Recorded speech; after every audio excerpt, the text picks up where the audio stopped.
নমস্কার, শুভ সন্ধ্যা। সন্ধ্যেবেলা ছেলেটা এই যে জিলাপি কিনে নিয়ে এসছে, অনেকটা জিলাপি এনেছে।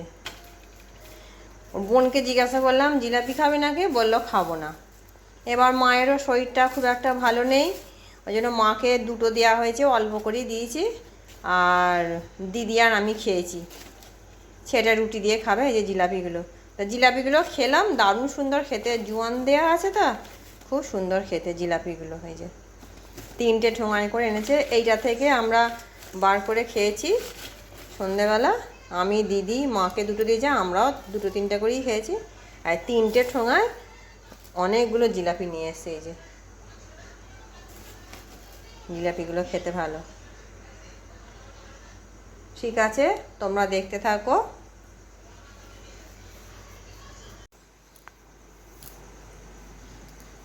জিলাপিগুলো থালাটার মধ্যে ঢেলে রাখি। আমাদের প্রচুর পিঁমড়ে আমাদের বাড়িতে, এত পিঁমড়ে, না ঢেলে বাগিয়ে গুছিয়ে না রাখলে পুরো পিঁমড়েতে সব জিলাপি খেয়ে নেবে, মানুষই আর কেউ পাবে না।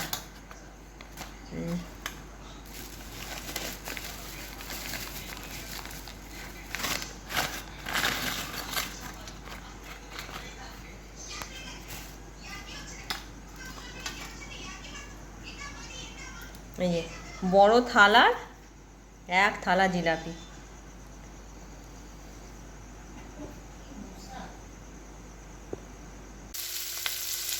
চলে এসেছি তারপরের দিন, দোলের পরের দিন রান্নাবান্না নিয়ে। তোমাদের দেখলেই আগের দিন সন্ধ্যেবেলা ছেলেটা জিলাপি নিয়ে এসেছিলো, সবাই মিলে খাওয়া হলো। কিন্তু প্রচুর জিলাপি নিয়ে এসছে তো আমরা সবাই খেয়ে তুলতে পারিনি, আসি আজ আবার খাবো। আর আজকে রান্না করছি আলু ভাজা করছি। এটা এই পোস্ত একটু ভেজে রেখেছি, পোস্ত ছড়িয়ে আলু ভাজা করব। আর এখানে সোয়াবিন গরম জলে ভিজিয়ে রেখেছি, সোয়াবিন আলুর তরকারি করব মাখা মাখা। আজকে যেহেতু শনিবার, আজকে নিরামিষই খাবো, নিরামিষ করব। আমরা তো নিরামিষ খাই, কিন্তু ছেলে মেয়েদের মাছ মাংস কিছু নিয়ে চলে এলে তখন আমরা ছেলে মেয়েদের জন্য করে দিই। ছেলেমেয়েরা খেতে পারে না একদম নিরামিষটা, জন্য ওদের জন্য হয় মাঝে মধ্যে, সববারেও না, মাঝে মধ্যে হয়। কি রান্না হয়েছে তোমাদের বাকিগুলো দেখিয়ে দিই। এখানে হয়েছে মুসুর ডাল, নিরামিষই সব হয়েছে। আর এখানে হয়েছে এই যে পোস্ত ছড়িয়ে আলু ভাজা, আর হয়েছে সোয়াবিনের তরকারি, নিরামিষ। আর এখন আমরা বসে একটা জিনিস খাবো, এই যে কালকে জিলাপি। কাল খেয়ে খুব শরীর খারাপ করে গেছিলো, আমার শরীর খারাপ করে গেছিলো দিয়ে এবার মুড়ি ফুড়ি আমাদের খাওয়া হয়ে গেছে, এবার দুটো জিলাপি বসে খাবো, খেয়ে তারপরে এবার পড়ে যাব।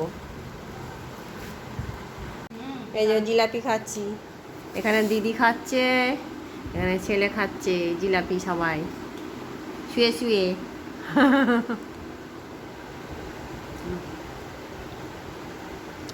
তো বেলায় আবার মাংস দিয়ে গেল, দিদি ওই দোকানে বলে এসেছিল, এবার মাংস দিয়ে গেছে।